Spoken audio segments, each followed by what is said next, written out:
And I would like to also get started by giving an introduction of what today's session will have.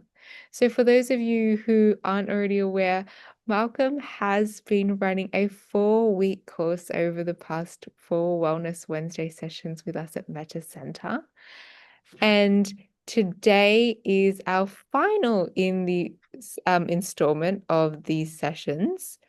So, the topic for this session is insight and the final tetrad of the 16 steps of mindfulness of breathing. This talk will discuss some features of insight meditation, including seeing clearly the 3 characteristics of existence, impermanence, unsatisfactoriness, and not self, as well as dependent arising. The talk will also discuss how the last 4 steps of the 16 steps of mindfulness of breathing, or satipatthana, contemplating impermanence, dispassion, or fading away, cessation, and letting go, focus completely on insight. And then we'll have some meditation as well to practice. But before I hand over to Malcolm, for those of you who might want a bit of a refresher or haven't joined for the sessions before, just want to remind who Malcolm is. I'm a semi-retired clinical psychologist. I've been meditating for a long time, maybe, I don't know, maybe up to 50 years nearly. And I've done a lot of teaching and I've worked with, I teach on retreats and courses and online days of meditation. And I've written a few things, including a book. So there you go. That's me. I introduced myself.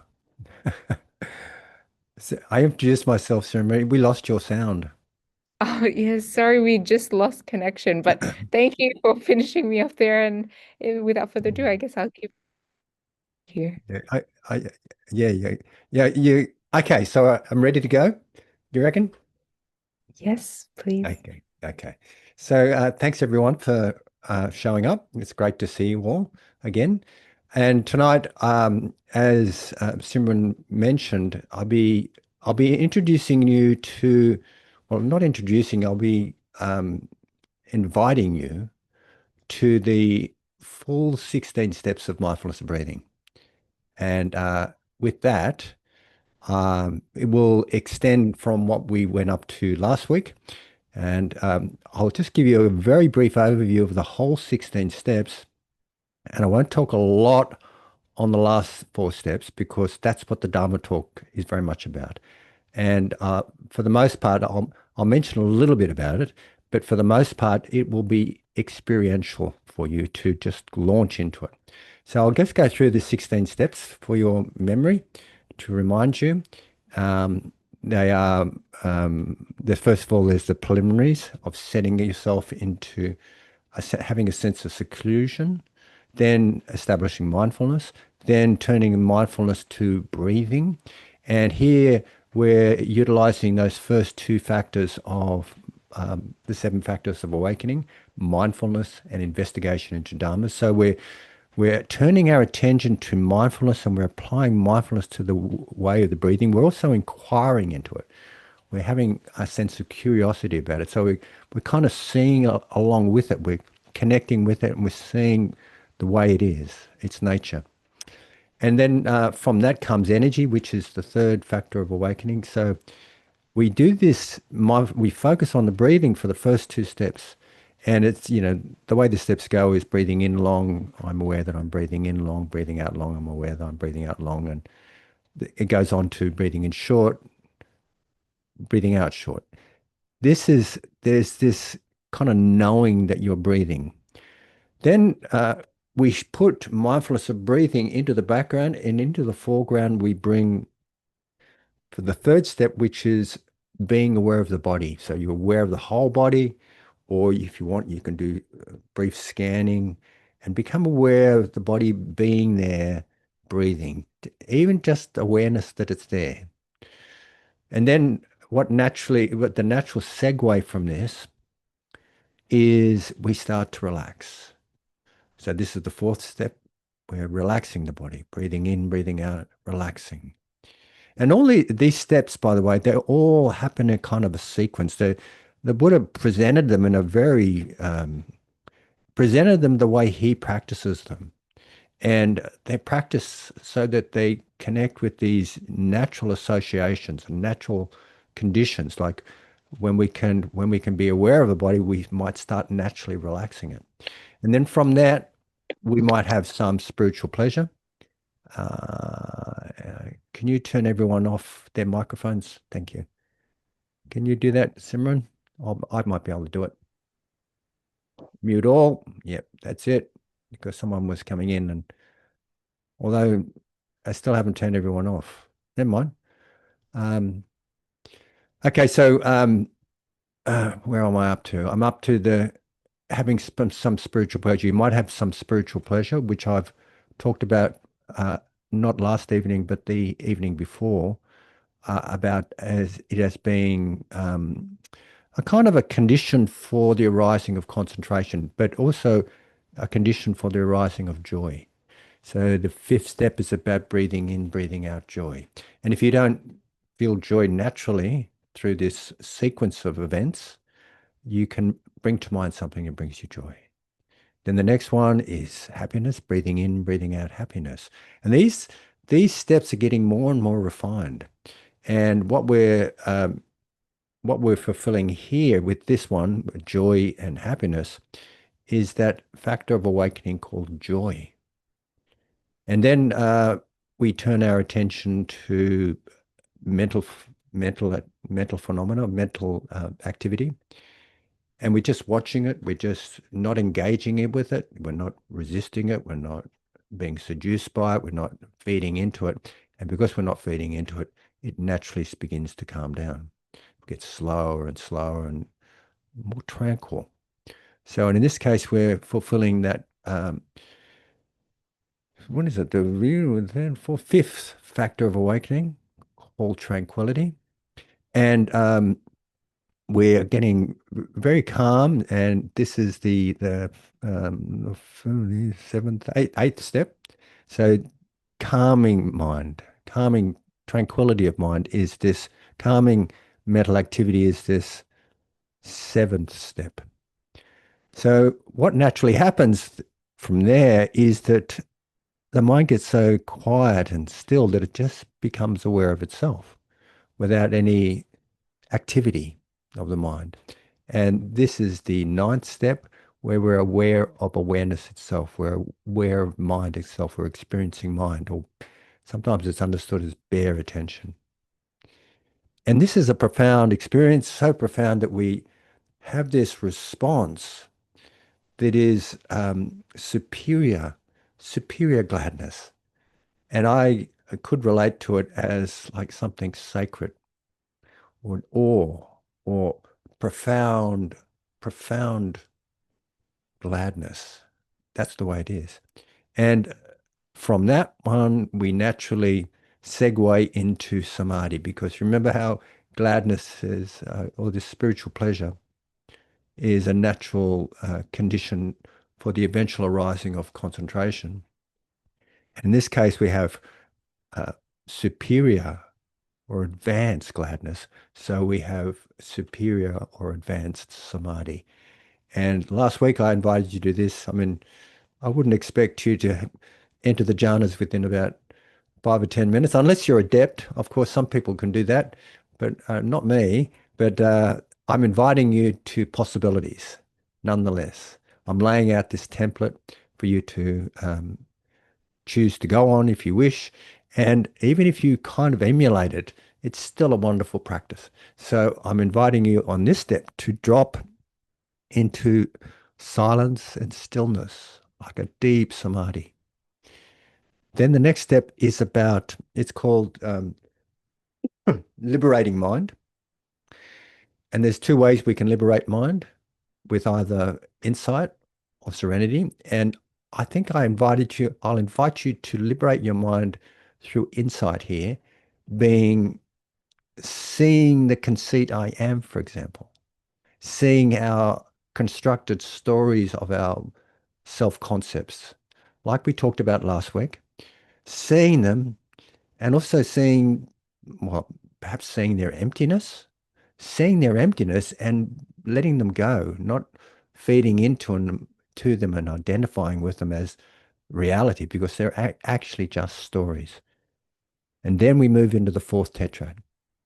And the fourth tetrad begins with um, perceiving impermanence, insight into this characteristic of impermanence. And there's many ways we can recognize impermanence. And I'll invite you to maybe to see the impermanence of your breathing. Or if you want, you can see the impermanence of your self-concepts. Whatever it is, it will generalize. And then in seeing impermanence, what naturally happens then is there's what's called a dispassion, or a fading away of craving for anything, craving after, craving to push things away as in aversion, or craving to grasp onto things as in sensual pleasures. So there's a fading away of, it's called dispassion in this step. And with dispassion, things naturally cease. There's a ceasing of phenomena. When something arises and passes away, when it passes away, because we're not feeding into it, it doesn't rise again. And ceasing is one of the four runners to the experience of nibbana. And the final step is letting go. Letting go. So that's the outline of the 16 steps of mindfulness of breathing. And I'd like to invite you to this whole practice in about 15 minutes. I won't invite you in 15 minutes. The whole practice will take about 15 minutes. So we're going to spend a minute perhaps on each step. And I hope that's not too quickly for you. But I trust that you can at least get a sense of the template of this practice. So I invite you to construct a posture that is at ease and comfortable.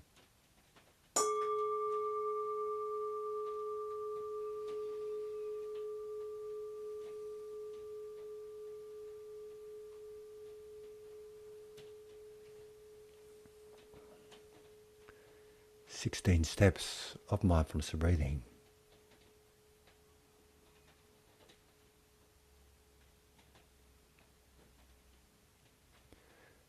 So you're invited to construct a posture that is comfortable and at ease.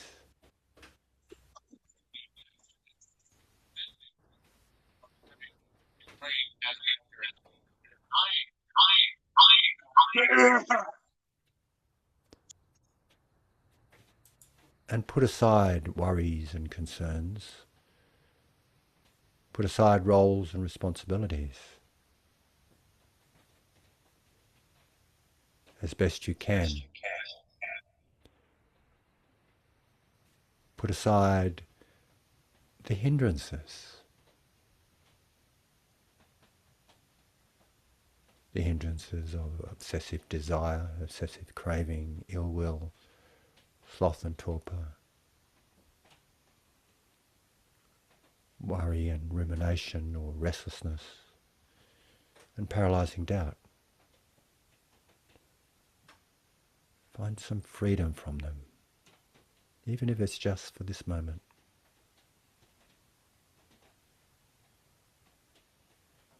And bring mindfulness to the fore.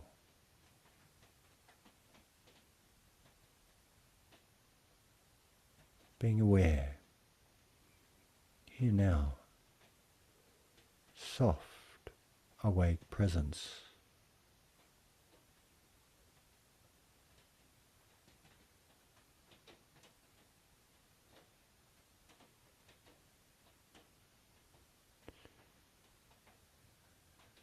And steer your mindfulness towards your breathing, breathing.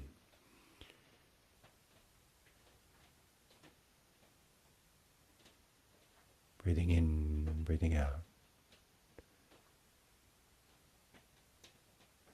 And exercise some curiosity, some interest.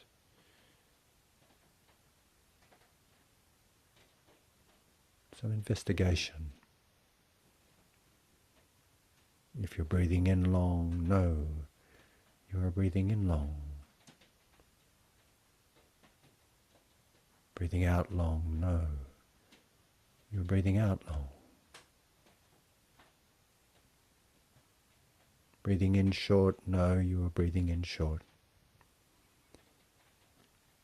And breathing out short, know you are breathing out short.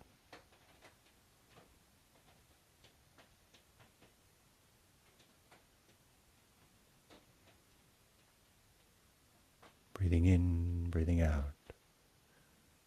Know you are breathing.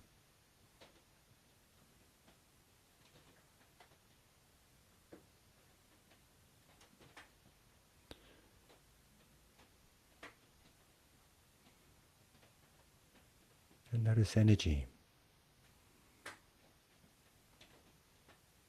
naturally arising.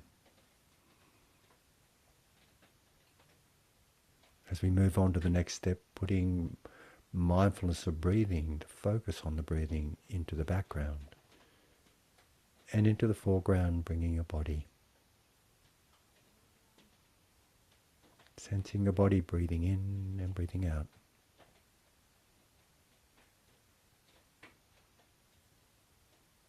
Whole body.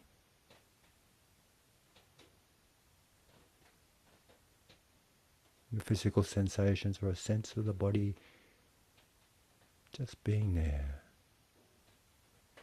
being here. Perhaps expanding and contracting with breathing.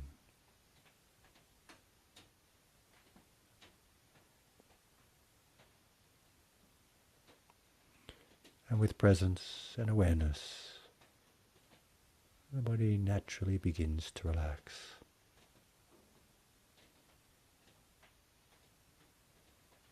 Breathing in, breathing out, calming bodily activity,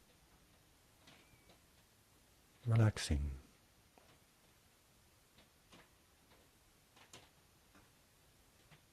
Perhaps you can feel your whole body relaxing.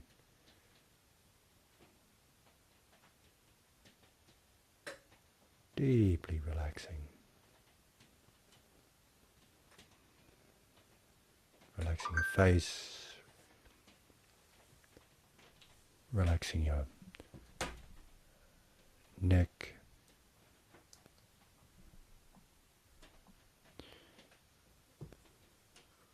relaxing your shoulders, breathing in, breathing out.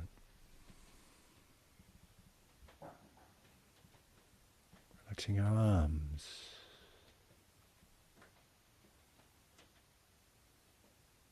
Letting the torso move with the breathing. And on the out-breath, completely let go of whatever tension you have.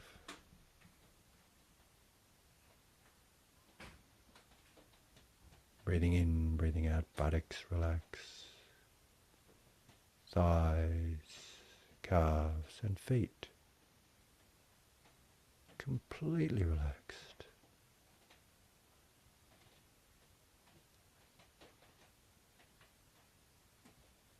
And perhaps you can experience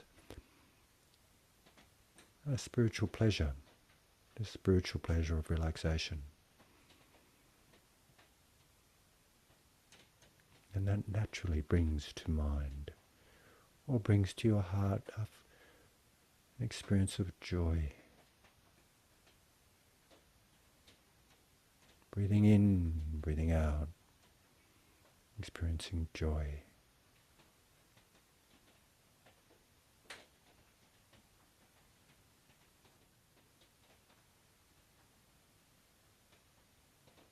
And looking deeper,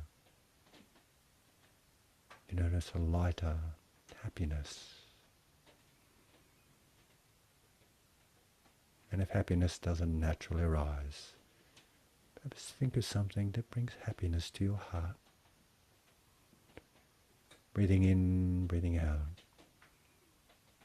Happiness.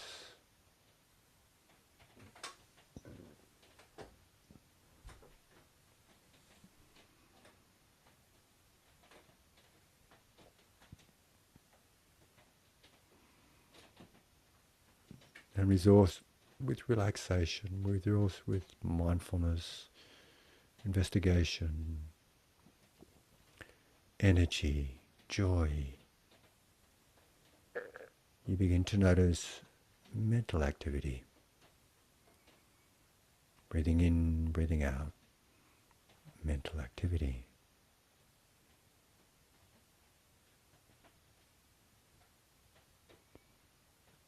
And because you're not feeding into it, not chasing after thoughts, not trying to stop them come, there's a natural calming of mental activity.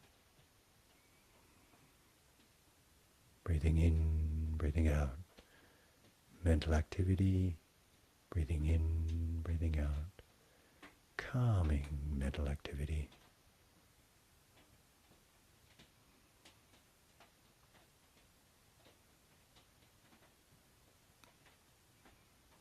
And the mental activity begins to slow down.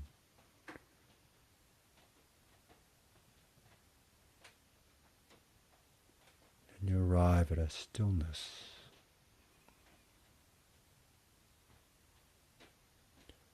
You arrive at a mind that's unperturbed by mental activity.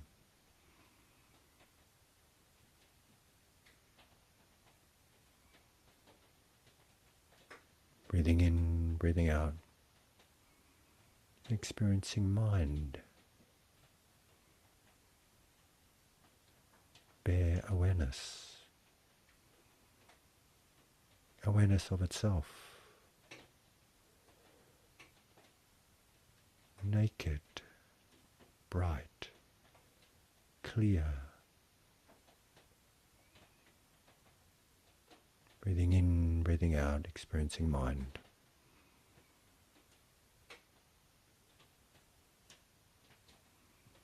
And that naturally segues to a superior gladness.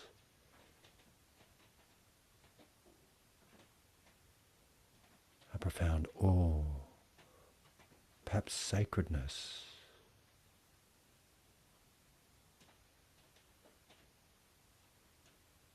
Breathing in, breathing out, superior gladness.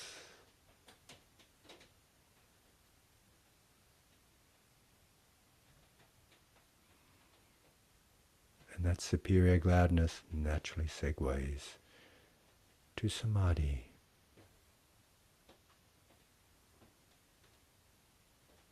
And you're invited to drop into that stillness somewhere.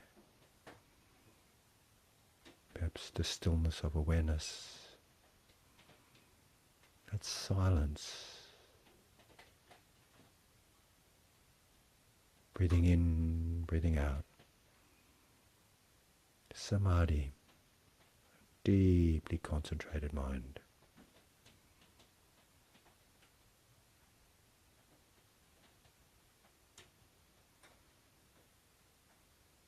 And a deeply concentrated mind is naturally freeing, albeit temporary. It's liberating.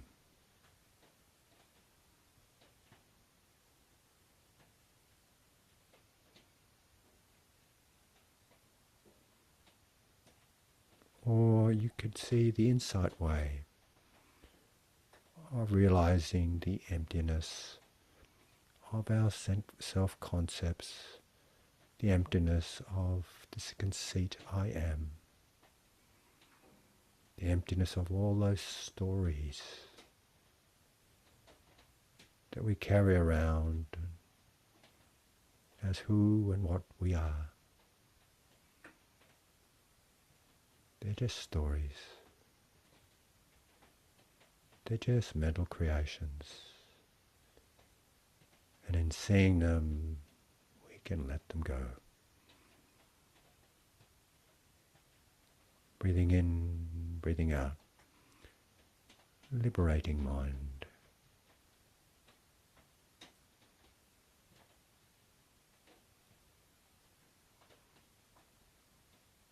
And resourced by the 7 factors of awakening: mindfulness, investigation, energy, joy, tranquility, concentration, and equanimity.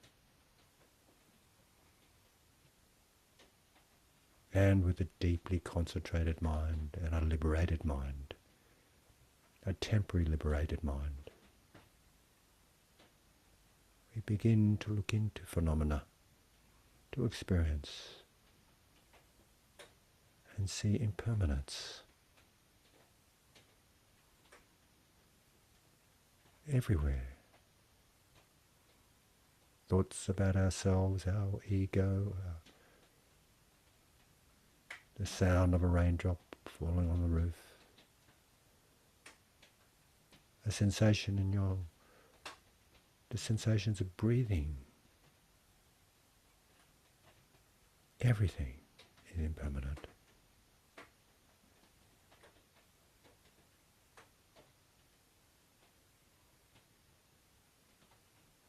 And notice the fading away of experience. A sound arises and it fades away. A sensation arises and it fades away. Attend to the fading away.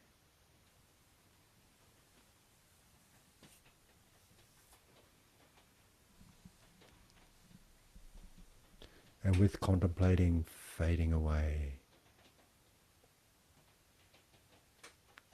naturally there is a detachment,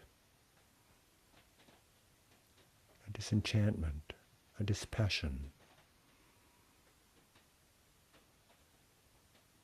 Craving fades away. Craving to have or craving to push away fades away.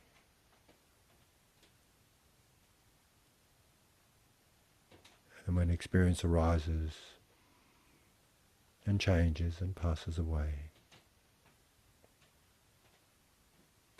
we don't grasp.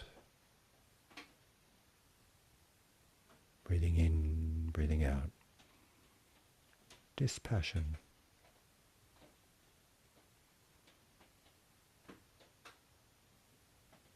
And when we don't grasp after experience, when we don't feed into it anymore,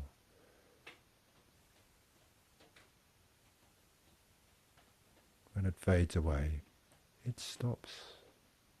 It ceases.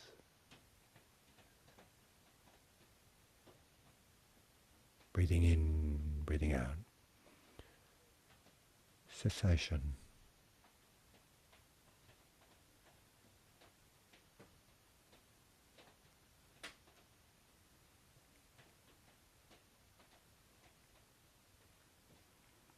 Our craving ceases.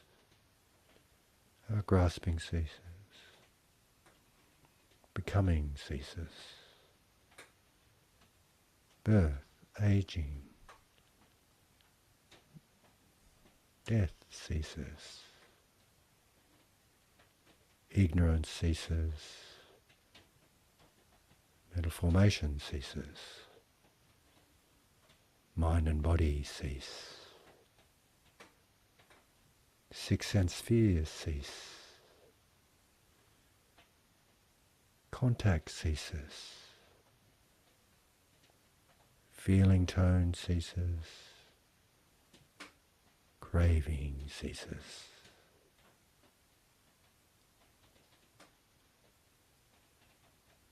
And with cessation, we let go.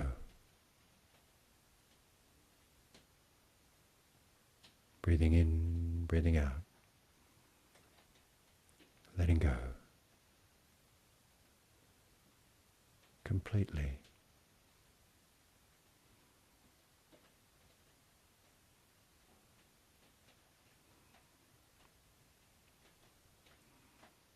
Letting go a little, we have a little bit of freedom.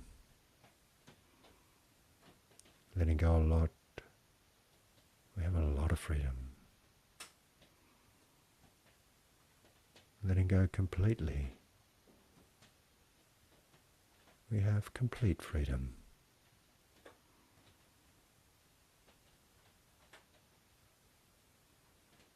We experience Nibbana.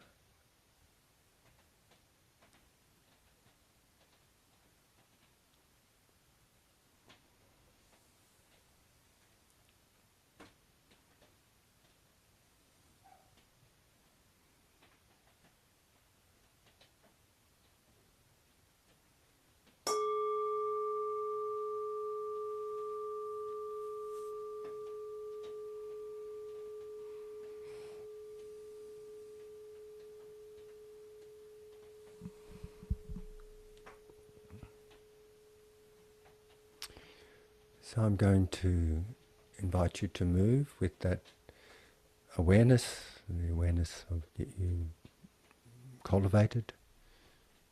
We'll just do some gentle movements just for a few moments. And tonight, the Brahma Vihara, the divine abode that you'll be invited to will be the divine abode of equanimity. So I'm going to change my microphone around as I usually do at this point in time. I think you can probably still hear me. Yep. Can you still hear me? All right. Yes. Is anybody not? Yeah. Thanks, Yeah. Amy. Yeah. All right. So I'm just going to do just a couple of movements, and you can join me if you wish, or if you feel like you just want to stay seated, that's fine. And I'm going to just mindfully move out of my chair.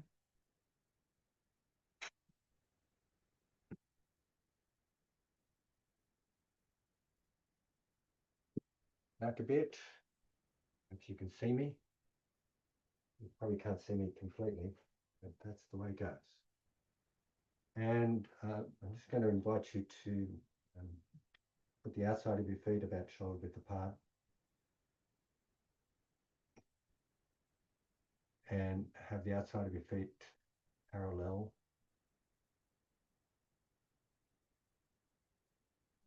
And have a sense that from your feet, there's cords going down right to the root of the earth, right down to the core of the earth. And move backwards and forwards slightly on your feet. So do you get this sense of center of balance, which is always slightly moving, but a sense of stability as you're grounded in the earth. You construct your posture upwards. Knees are not locked into position, but slightly bent. The hips tilted forward slightly. If you've got a back that has a natural S shape, allow that leg shape to shape your body so that it's standing upright, dignified. And you're invited to pull your shoulder blades together just momentarily. Back, pulling the back, and then just releasing them, letting the shoulder blades flop forward and fall into a position. Chest is open, arms to your side.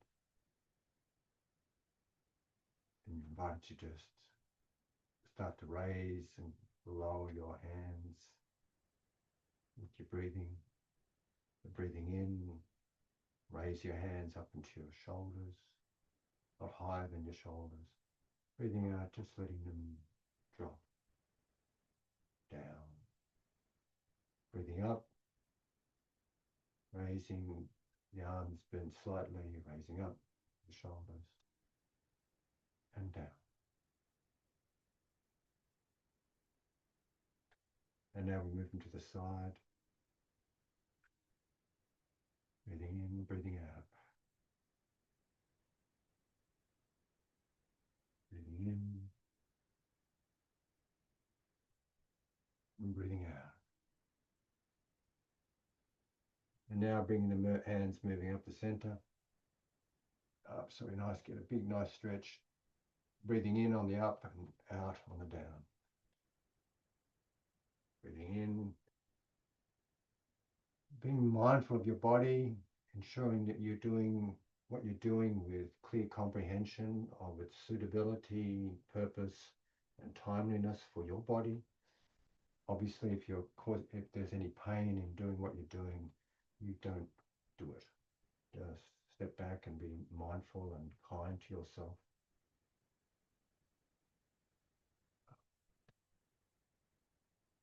Letting your hands rest, and then bringing them up so their elbows are bent about level with the shoulders, opening up your chest, turning your hands around and moving it forward.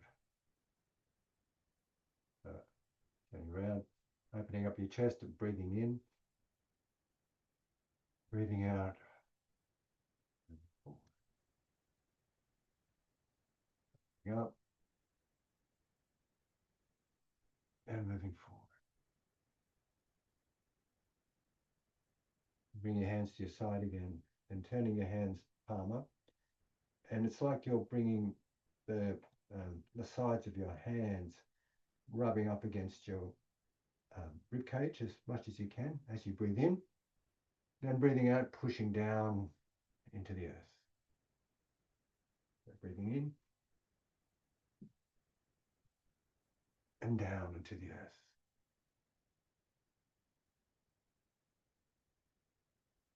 In and down.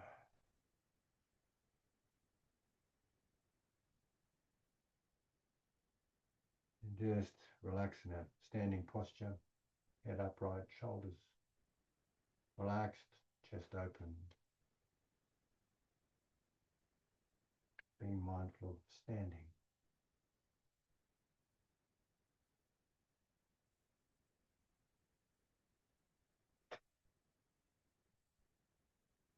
And I invite you to come back into seated posture or lying posture if you want. Really up to you. Or you can stay standing standard posture, standing posture if you want.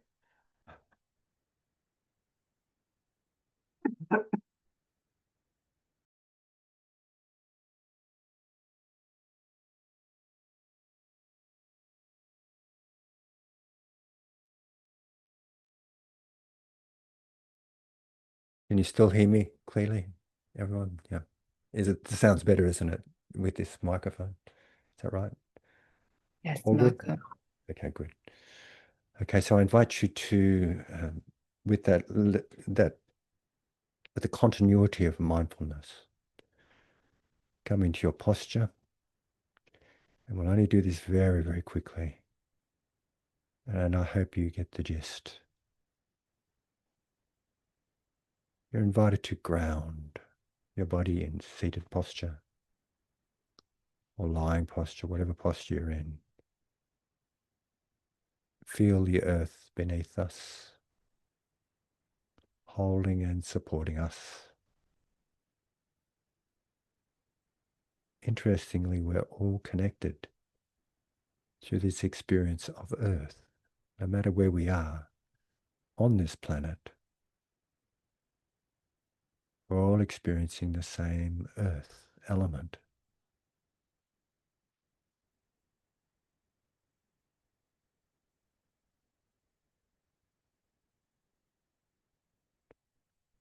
And from that space of stability, you're invited to bring your awareness to your heart area, to your spiritual heart.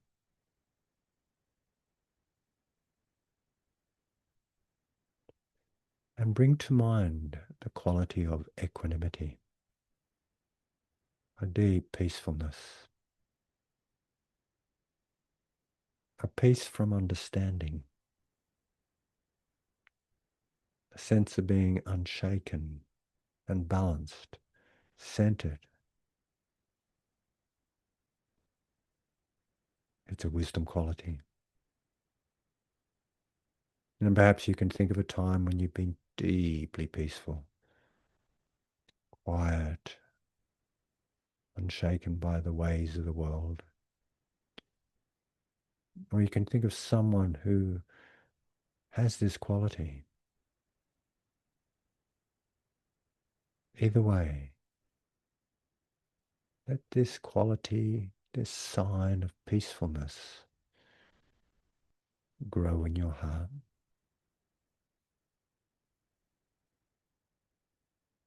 Deep peacefulness,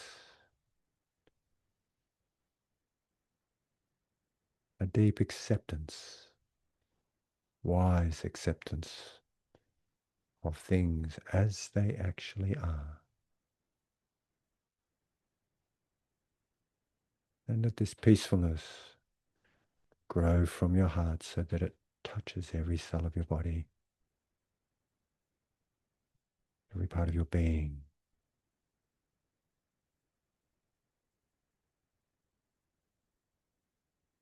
Having filled your being, let it shine out.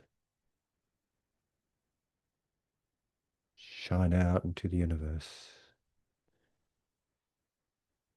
Shine out as far as it wishes to go, perhaps boundlessly, in front, to your right, behind, to your left, above and below. May peacefulness, may the peace of deep equanimity, a deep understanding of the way things are, touch the hearts of all beings in all directions.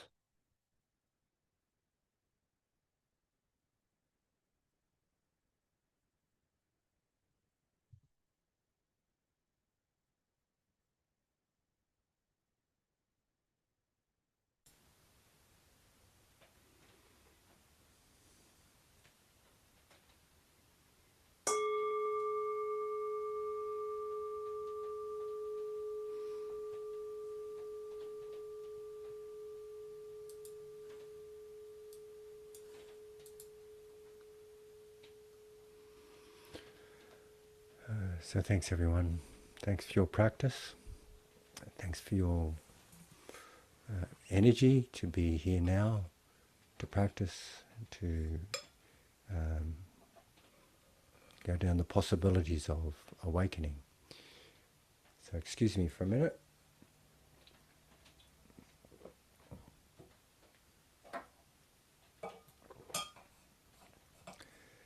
So I'm going to invite you to listen to Dhamma, but I'll first of all do the pay homage to the Buddha, and also take the three refuges. Namo tassa bhagavato arahato samma sambuddhassa. Namo tassa bhagavato arahato samma sambuddhassa. Namo tassa bhagavato arahato samma sambuddhassa. Buddhaṃ saranang gacchāmi, Dhammang saranang gacchāmi, Sanghang saranang gacchāmi, Dutiyampi Buddhaṃ saranang gacchāmi, Dutiyampi Dhammang saranang gacchāmi, Dutiyampi Sanghang saranang gacchāmi, Tatiyampi Buddhaṃ saranang gacchāmi, Tatiyampi Dhammang saranang gacchāmi, Tatiyampi Sanghang saranang gacchāmi.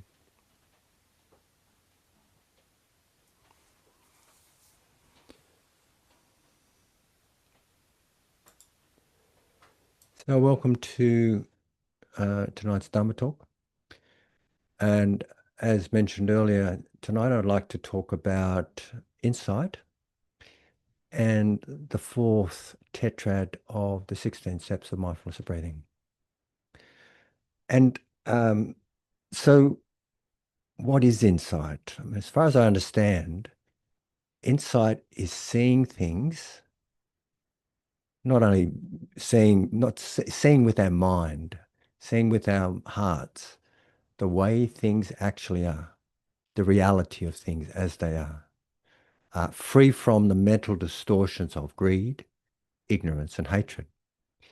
And this seeing things as they actually are includes being able to see what's called the three universal characteristics of existence, as well as something called dependent arising, which I've mentioned probably a few times on this series of Dharma talks.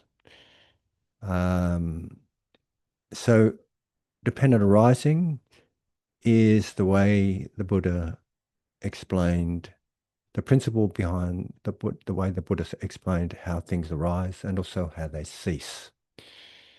And throughout the sutras, it's spoken of like this: when this is, that is. With the arising of this, that also arises. When this ceases, that ceases. With the ceasing of this, that ceases. So dependent arising is demonstrated in the Four Noble Truths.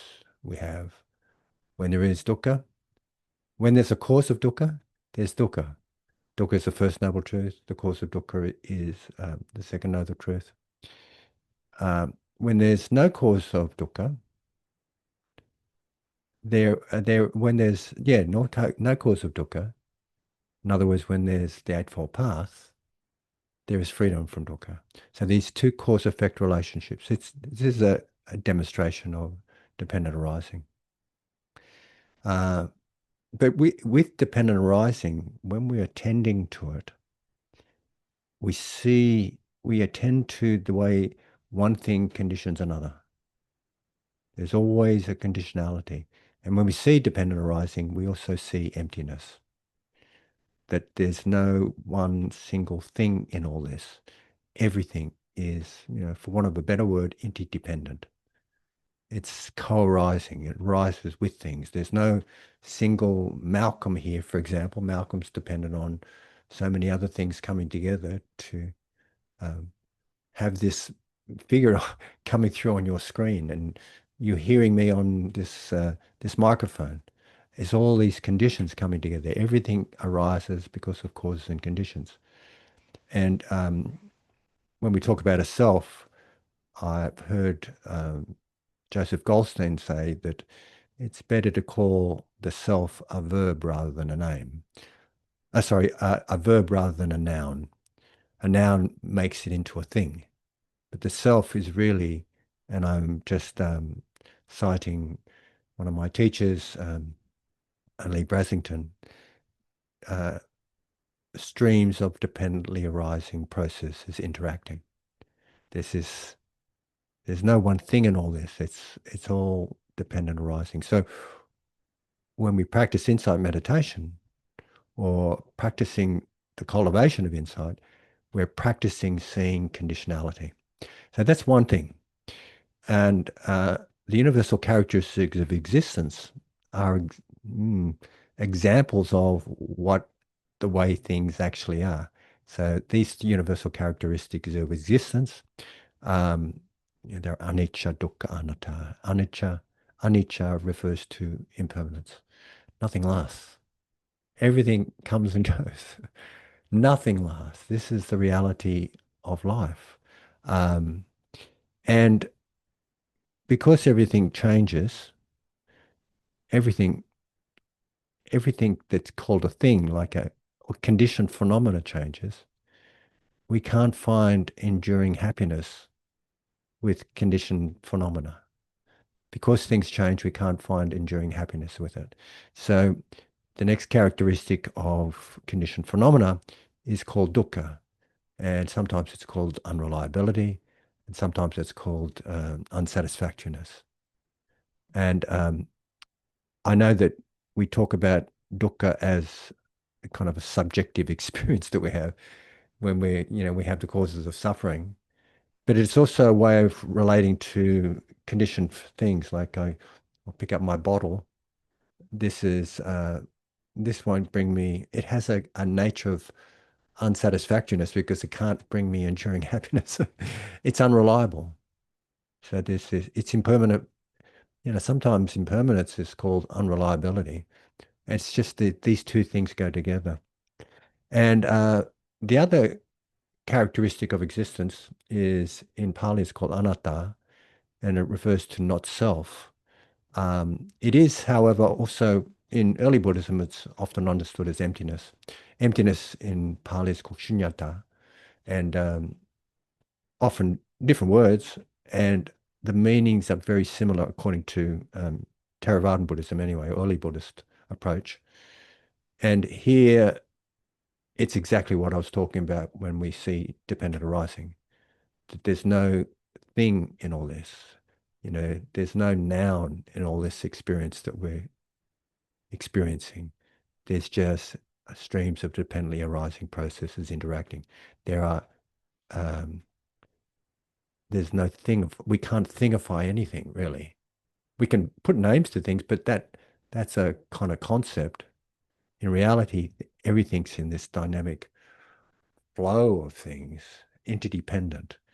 So anicca, anatta is seeing that there's no fixed self. Technically, I've heard this, I think Analia explained it like this, that the difference between anatta and emptiness is that there's some subtle differences, but usually anatta or not self refers to the inability to find a self in our human condition, if that makes sense, in our human changing condition. But emptiness refers closer to all things. And sometimes when we talk about emptiness, things can be empty of something. Like there's a there's a sutta called the Chula Shunyata Sutta, and it's called translated it means the shorter discourse on emptiness. And in it, it talks about how various stages of awareness, refined stages of awareness, can be empty of things.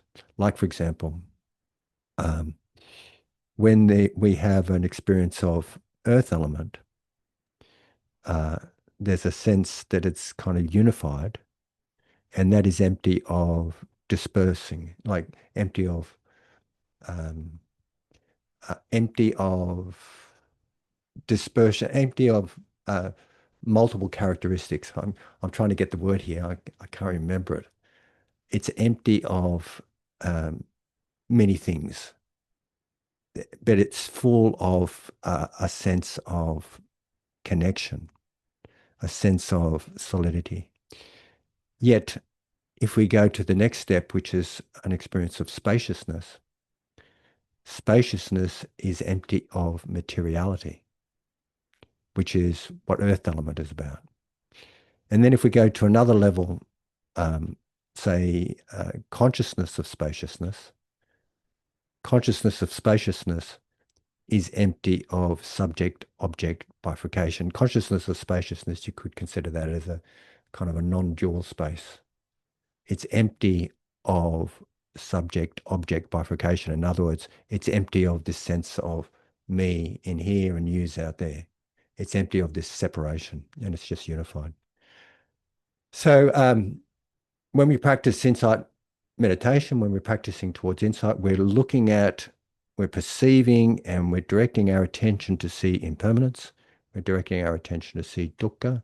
We're directing our attention to see the empty nature of things or the not self nature of things.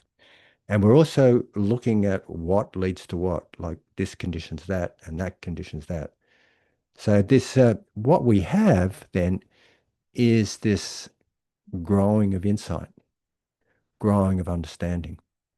And something about these three characteristics, by the way, is that if you can see, say, the impermanence in one thing, it generalizes to another thing. So if I could, and the classic example I often use is like looking out the window, I see a tree falling, not a tree falling, a leaf falling from a tree. Sorry, I'm getting mixed up with my uh, categories here. A leaf falling from a tree, we say, oh, I can perceive impermanence.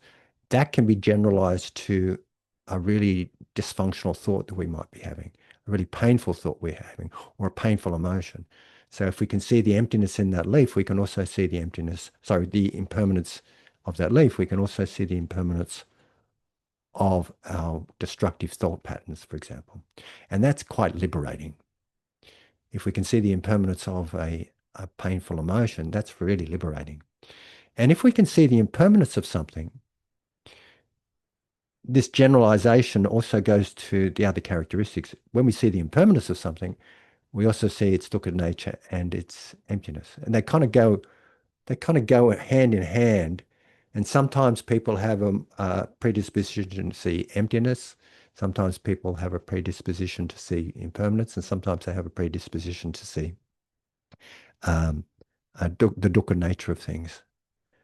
So this is all very liberating. I hope you can see it's liberating. To have these insights into the nature of things is liberating. And now I want to bring you into understanding this last tetrad of mindfulness of breathing. And various other practices, they might focus on either one of these characteristics, for example. But here in this mindfulness of breathing practice, the focus is on impermanence, anicca. We look and we perceive and we contemplate. We contemplate impermanence. And as I mentioned in the guided meditation, we can see impermanence anywhere, everywhere. It's not hard to see impermanence. I'm looking at the screen right now and I can see my mouth moving up and down. And I can see other people, there's some slight movements in various other places. I can hear sounds that are impermanent. I can feel the impermanence in my body. It's not hard.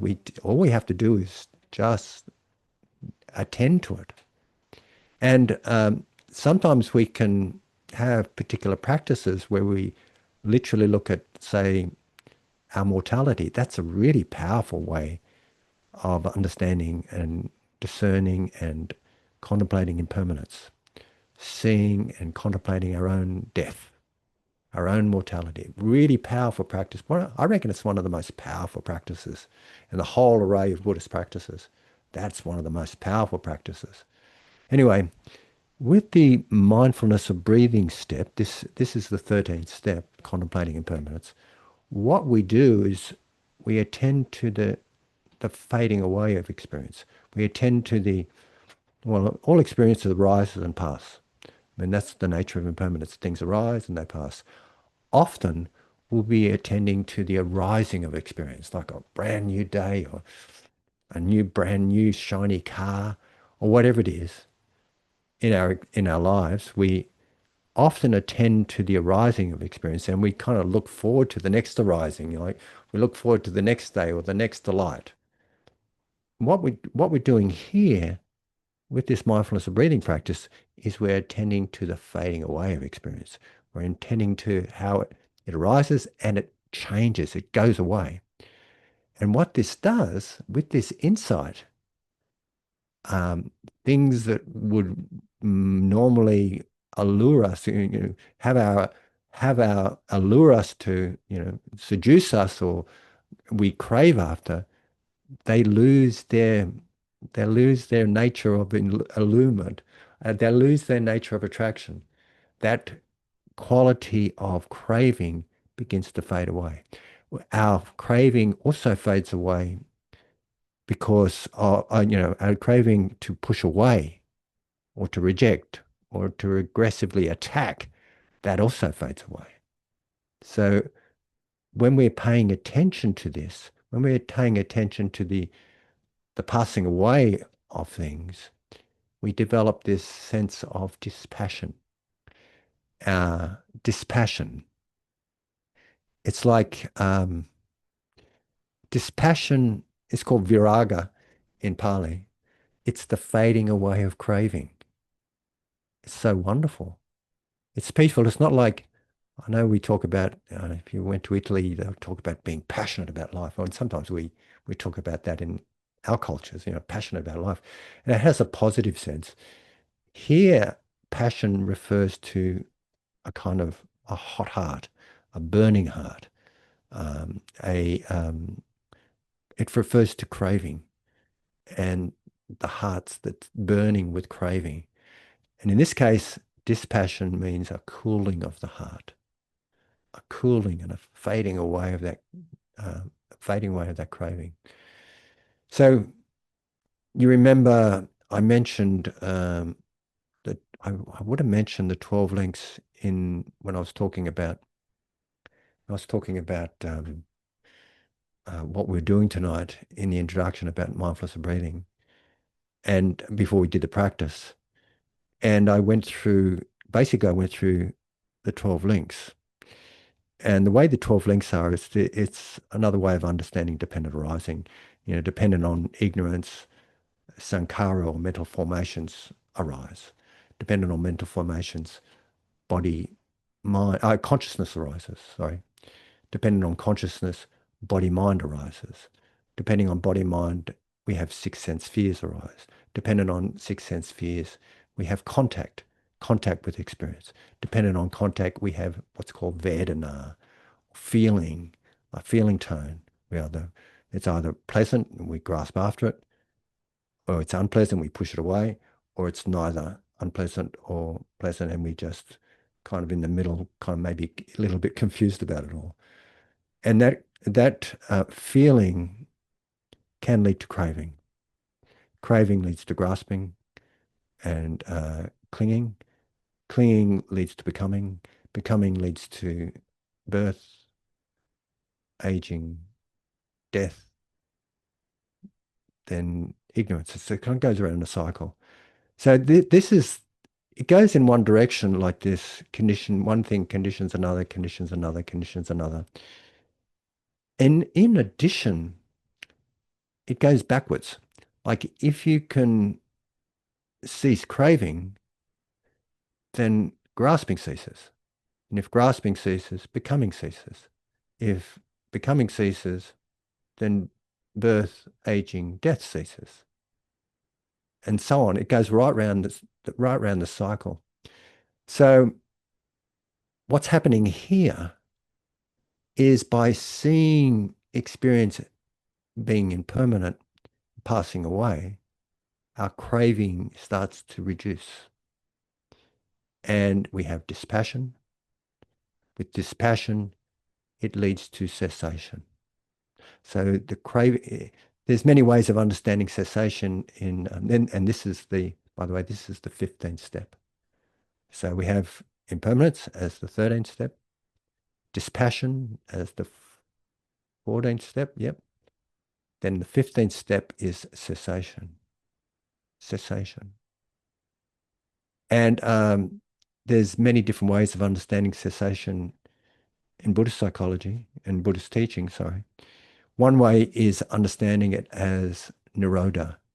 And nirodha, uh, sometimes it's described as this complete ceasing of body and mind experiences. They just stop. I've heard one teacher talk about it as a complete lights out moment, like a power off moment. There's just a cessation of experience, like a suspended animation in some respects, but it's just complete ceasing. Some people have that experience, and sometimes they say that's an experience prior to full awakening or prior to nibbana. Other ways we can understand cessation is like I explained before in that dependent arising, when this ceases, like craving will cease, or grasping will cease, or becoming will cease, and so on. So, the way this is practiced in the mindfulness of breathing, the 16 steps, is that it's the natural segue from dispassion, cessation. And when there's cessation, that's a precursor to freedom. Um, and what happens is there's a natural letting go. letting go of everything, letting go of our uh, self-conceiving, letting go of um, the fetters or the hindrances, letting go of everything we grasp onto, the conditioned world, grasping onto the way we create the world. And this final step, letting go, is the culmination of all the steps previously. It's the culmination of the full seven factors of awakening as we see them in the first three tetrads. It's the culmination of this serenity and insight practice moving together. And it's the complete release of craving, grasping, and clinging. I noticed that in Theravadan Buddhism, in early Buddhism, there's an emphasis on craving. And so if you stop craving, you stop becoming and stop birth and all the rest of it. There's a ceasing of all that. I noticed that in Mahayana Buddhism, they emphasize ceasing it at ignorance, like waking up to, they will describe it as waking up to our Buddha nature. And if we wake up to our Buddha nature, it ceases it from there. So the point of ceasing in that dependent arising, the 12 steps, the 12 links of dependent arising, is that ignorance, like seeing things as they are, seeing the reality of things, seeing our true nature, for example. So letting go of everything, letting go of all the patterns and tendencies that have kept us bound in samsara, lead to freedom. And this is nibbana. It results in nibbana. And nibbana is the result of exiting cycles of samsara and no longer being bound by tendencies driven by craving, grasping, clinging, hostility, aversion, and delusion. And it's not eternalism. It's not like it's going to last forever. No, it's not like we wake up into a space that's, oh, I'm in heaven. It's lasting forever. And it's also not annihilation. It's not like everything stops. The Buddha didn't speak about what it was. He didn't say what would happen to an enlightened person after death. He just refused to talk about it. Rather, he said that it was profound. This is Nibbana. It was profound, hard to see, hard to understand, peaceful and sublime, unattainable by mere reasoning, uh, subtle and to be experienced by the wise. And it is described as an unborn, unbecome, unmade, unconditioned, which allows escape from that which is born, become, made, and conditioned. There's when there's no cause for suffering, so when there's no second truth, the first truth doesn't happen. Like dukkha doesn't happen. When there's no cause for dukkha, it doesn't happen. And I think it's kind of tricky to understand this experience of nibbana because it's undescribable. The features of nibbana, as I understand them in the text, um, they are signlessness, desirelessness, and also emptiness. So it's kind of it. When I say signlessness, I mean there's no concept. It's non-conceptual. You can't describe it in words. You can't describe it in the ways of the world. The world is made up of, we live in conceptual worlds. Our consensual reality, our conventional reality is conceptual, but it is non-conceptual.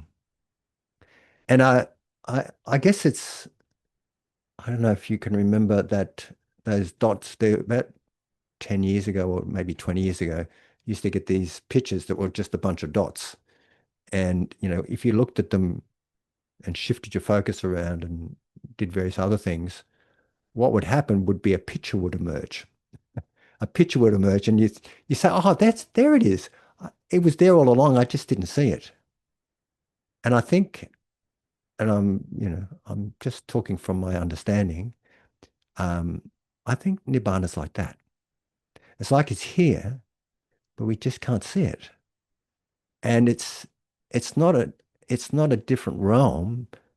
It is a realization of where we are right now. And what happens is we see through our constructed realities to see the way things actually are, that there is just this. And our constructed egos, they're just, they're just empty. And it's freedom, all complete freedom.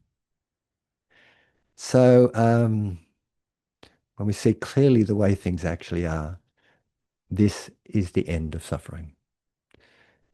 So on that note, we come to the conclusion of our talks, our four-part series talks on insight and serenity for awakening. And in relationships to the teacher of the Buddha, in relationship to the teaching of the Buddha. If I've misquoted anybody or misconveyed the teachings in any way or harmed anybody by what I've been saying, I ask for your forgiveness. So thank you very much. Let's just have 1 minute of quiet and just reflect on the Dharma talk, and perhaps we can have some questions or comments and discussion.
So thanks everyone.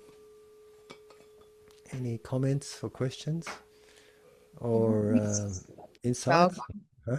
First of all, I'd like to start by thanking you for this 4-week course full of wonderful practices, both, the physical movements that we've been doing, the various meditations and Brahmaviharas, and taking us through those 4 tetrads in detail, but also in a way that's accessible for our audience. So thank you so much. My And pleasure. My pleasure. My yeah. sublime spiritual pleasure. And we can see just how much everyone's enjoyed it by seeing these return attendees coming. So thank you for sharing about aspects of early Buddhist meditation, both serenity and insight. And we will be opening the floor for questions in person and online. I'd actually like to get us started, Mhm. and then I'll hand over to Eddie. When we do, you've definitely mentioned in this course about, the serenity aspect, helping the inside and sort of the back and forth. But as you've also mentioned, these states, if people are able to practice and perhaps gain some deeper level insights, um, my question is, and Eddie was witness to me just tranquilized into a meditation, 90 minutes straight, eyes open, unable to move pretty much last night, which was funny. But you sort of see things really as they are and fall mercy only to the physical body's incapability to sit still almost, like it's physically jerked out of it. But then when you sort of fall out of these meditations and back into the real world, it can be quite hard to navigate, especially as someone who's Mm. new to meditation. Do you have any tips about how to navigate the world when you just cannot see it in the same way anymore, but then do Mm. still need to function as a human, as with a name and things like that? So balancing that conventional worldly life with the more supramundane practice and insights that arise. Yeah, I think we kind of talked about that last week in some respects. It's like if we have a clear enough intention, if we have an intention to be in a particular way, like I have an intention to come here and do a Dharma talk, and for a little while I become a Dharma teacher, and I endeavor not to be confused, and I think my Dharma teacher role is lasting forever, but I have this intention to do it, and I fall into it, like not sort of not lying, but genuinely fall into it. I think it's based on one's intention, and I remember having some really quite profound states of mind, but then realizing that I needed to get myself together when I came back to my family and friends, and particularly my family, and say my children and all the rest of it. And it's about being clear in my mind that yes, that's a wonderful. It was a very amazing realization, and profound. Yet I still need to function in the realm, the consensual reality, conventional reality of people, places, and things. I think it starts with one's clarity about these two realities, conventional reality and ultimate reality. And I think that people who skillful people, skillful awakened beings, can function in both realms, both worlds. So it's being able to function in the conventional world without forgetting ultimate realities. And, just functioning based on intentions which include compassion. Absolutely. I think it works. I don't know if that helps or not, Sumrin. It definitely gives me some guidance. And yes, I do remember that talking about different roles, like being a dad, you were mentioning last week. So Yeah, definitely. Thank you. I will be heading over to Eddie, who's got his virtual hand raised, if you'd yeah, like yeah. to So, ask your question. hi, Eddie. Salamat malam. Is that right? Yeah, thank you, Malcolm, for your 4 fantastic sessions. I didn't miss a session, so Lovely. yeah, I enjoy your session. Regarding what Simran said, actually, I saw her multiple times smiling during meditation and stuff, and I had to say that I had this positive envy towards her. So she looked really peaceful and she looked really fine, and yeah, I would say that it worked for her. My questions to you is about you mentioned something about how this impermanent is actually something that's really relieving. You get happiness from that. Can. To be honest, I had to say that the first time I heard about this, I was stunned and scared because I have to leave everything, a family, my body, everything that I work for is not permanent. It sounded so scary for me at the beginning. Like you work at school and you had to achieve a lot of things and it was for nothing. Then it was like a slap. I would like to hear from your own experience. How did you turn this thing into this positive and happiness in your mind when you get to comprehend this more and more? That impermanent is actually something that's really relieving, freeing, and a source of your happiness. Yeah, it's a bit of a paradox, really. Yeah, Um, uh, y- I mean, um, it's like we need to have a happy mind to see the way things actually are. But it's not a worldly happiness. It's an unworldly happiness, and it comes back to that same the question that Eugene asked last week. I think it was he asked about something about, and I talked about renunciation, and it's about seeing the greater pleasure in something. I know that, to be honest, when people start to see impermanence, they freak out. Most of us freak out, especially the big impermanence of us dying. I mean, it's very, not many people aren't shaken by, the thought of dying. I know I am. I mean, I obviously don't want to die, and I can feel it in my body. And if a truck was coming towards me, I'd get out of the road. I don't want to, I fear rise. So there's that is the condition of that suffering comes from clinging, and that's what the Buddha is talking about. There he looks at freedom within this paradox, and he saw ultimate freedom was to let go, to release craving and clinging and grasping. And there's something else said about nibbana, that it is the ultimate security, the ultimate happiness. It's ultimate peace. And there's another one, I can't, security, peace, freedom. That's it. There's a couple of features to it, but it's that ultimate security, happiness, peace, and freedom.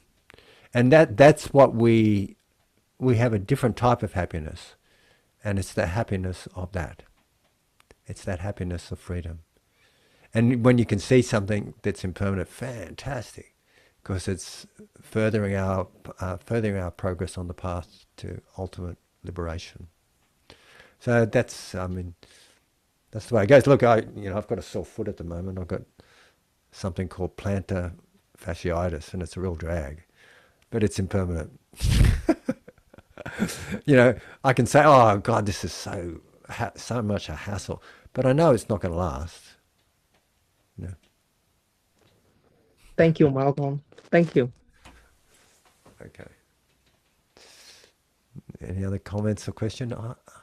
There's you've changed your face. Is that Yeah, Eugene? Hi, Eugene. yes. Hello, Malcolm. Thank you for all that. Yeah, Yeah. yes. Okay. Simran has just stepped out for a minute. Does Okay. anyone else have any questions? Okay, would you like to come and ask the question? Yeah, yeah, he can hear. Yeah, hi Malcolm. Hi. My this hi is a little bit more practical in the sense like sometimes I get like headaches. Mm. Is there any meditation technique or something in your experience that can reduce that? You Normally look. I take Panadol or something to relieve it. I Yeah, want to yeah. avoid that. Is there any way to I won't pretend to be a doctor, but usually when I get a headache, I just try to relax. Often headaches come from tension. Again, I'm not a doctor. I'm not a medical practitioner. I'm a psychologist, but I'm not a medical practitioner, so I can't give you, say what you should do for headaches. But in my experience, if I can relax, or if I can relax, my whole body relaxing, it really helps with headaches.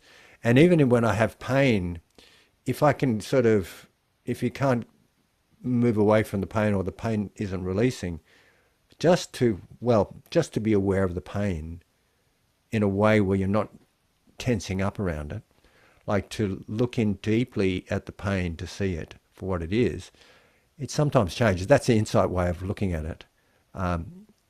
I mean, I think insight meditation is famous, and this is famous for working with pain.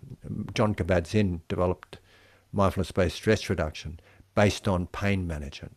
And the thing about it was that it may not have changed the pain, but it definitely changed one's perspective on the pain. And ironically, the pain, when we're not sort of feeding into it and struggling with it, it tends to dissipate. So on a very practical level, I would suggest you relax. Don't struggle with it. You know, you're feeling pain around your forehead, you're feeling like you're frowning your head. See if you can relax your forehead. I mean, that fourth step of mindfulness of breathing in, breathing out, relax, relax, relax. Let it go, let it go. Sometimes the pain might become worse for a bit, but just relax around it. Like, don't try to get rid of it. Just relax, relax. Relax your attitude about it. Oh, it's just pain. It's just, the arising and passing of sensations. I think that's my advice. But, please don't take it as the only advice you can do. And if you're having persistent headache, please visit your consult with your GP, of course. I don't know if that helps. Thank you for the question. Yeah, thank you, Malcolm. Yeah. Amy, nice to see you, Amy. Thanks, Mal. Thanks for the lovely month of teachings. Really appreciate being here. With the learning the 16 steps and practicing the 16 steps, do you, do you learn it off by heart? Do you learn the tetrads off by heart and then just, keep practicing them, working your way up and then dropping if you don't get there? Like, do you learn the sayings off by heart, or how do you kind of do it without getting too cognitive, I suppose, is what? Yeah, look, first of all, I didn't come to the 16 steps of mindfulness of breathing until probably about 5 years ago, the full 16 steps. And I realized that I'd been practicing different steps for periods of time, like a whole retreat on one particular step, for example. And then I'd go on to other retreats and I'd just relax for, the whole of that retreat, or do one of those steps. And so the whole 16 steps are like a template, number one. And you can dip in and do any one step and just make that your practice. Or you can, go backwards and forwards. You can do what you want, basically, or what you feel is appropriate for you at the time. And what I did was, I did actually learn it off by heart. I just practiced it over and over again. But it's not like a cognitive exercise. It's more like finding signs of these experiences. And a sign is a felt sense of the experience. And then this is a serenity approach, basically. You hone in on the sign, like you make that your priority, which is what happens with serenity. Serenity, we prioritize one thing over another. It's not we're cutting out everything, we're just prioritizing it. And, over time, it gets stronger and stronger. And so these 16 steps, they may sound like a kind of like a dance move that we're trying to, choreograph and try to do the right thing.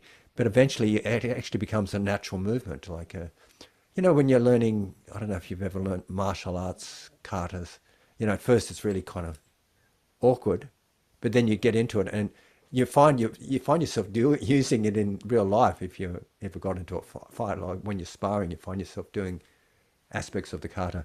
So I don't know if that's a good comparison, but I guess what I'm saying is the 16 steps are a really beautiful template.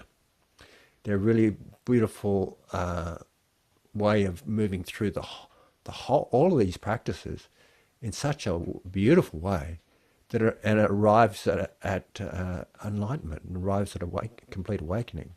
So we can use that as a model, and you use it as you need. So you can just drop things in. You might just go on one meditation to say, I'm just going to look at arising and ceasing. That's it. Oh, you could do that. Yeah, that's a pretty powerful. Actually, that last one, they're all sequences. They're all sequenced together. So when you come to the last one, it's not contrived, but it is kind of in a way where you can open up these possibilities. It's like you first of all discern impermanence, or you contemplate impermanence. Then, because the next step is dispassion, you might start to be aware of some feelings of dispassion, and then when you're contemplating that, it gets stronger. And then when you're contemplating that, you might become aware of these experiences of cessation. It could be a big awareness, like it could be a whole body-mind process of ceasing. I mean, that's pretty profound. Or it could be just a simple process of, oh, I can see that ceased, like that particular craving ceased, or craving has ceased. So it's, yeah, I think it's just a model. It's like a kata for a martial arts artist. It's like, a template to do things by. And it's just, I really love the practice. It's fantastic. It's not the only practice I do, of course, Yeah, yeah, but it's really wonderful practice.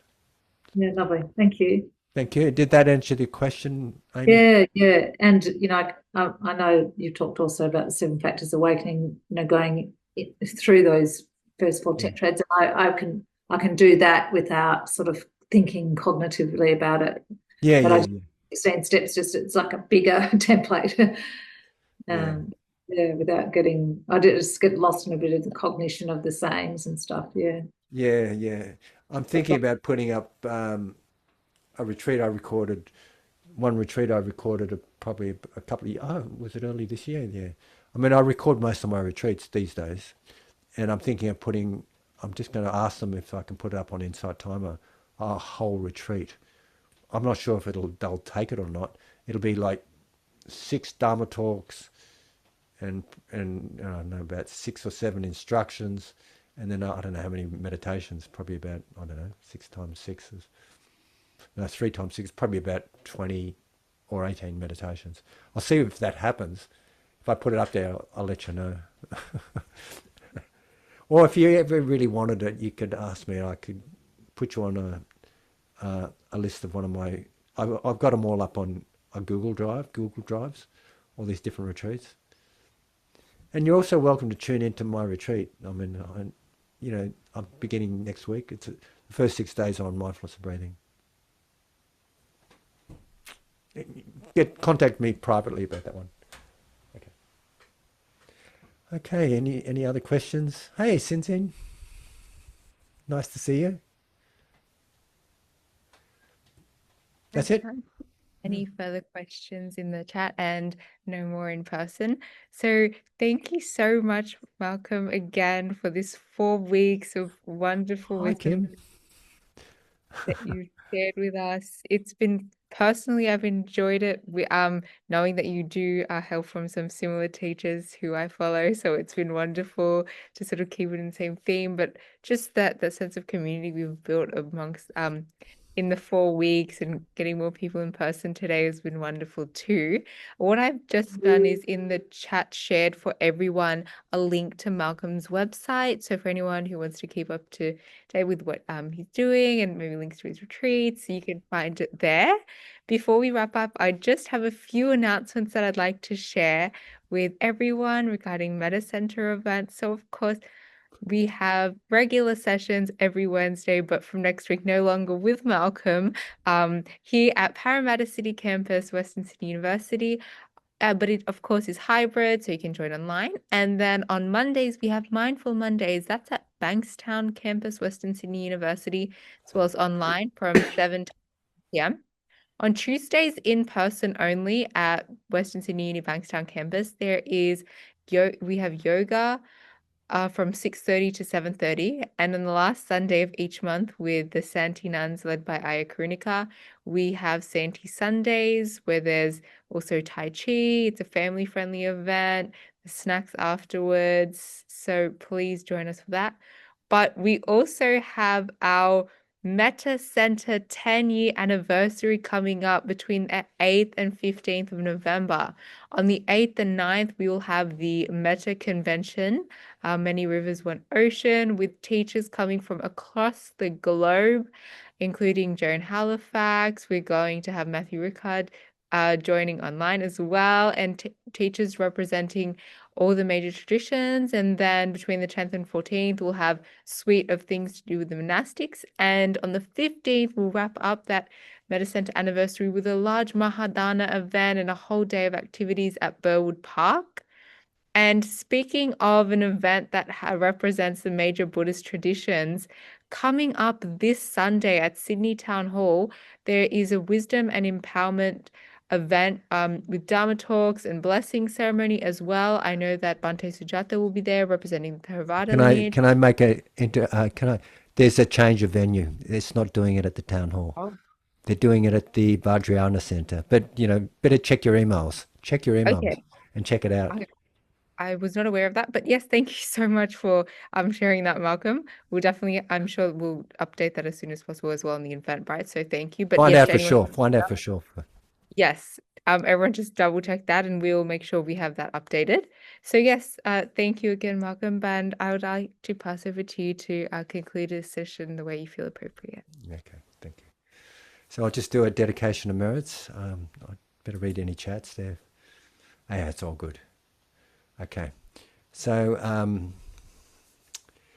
may the merits made by us now or at some other time be shared amongst all beings, infinite, immeasurable, by rejoicing in this cause, this gift of merits given by us.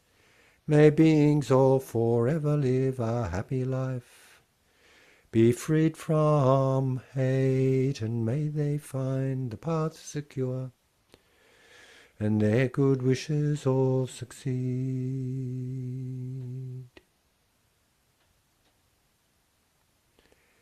Thanks, everyone. Thanks for being present.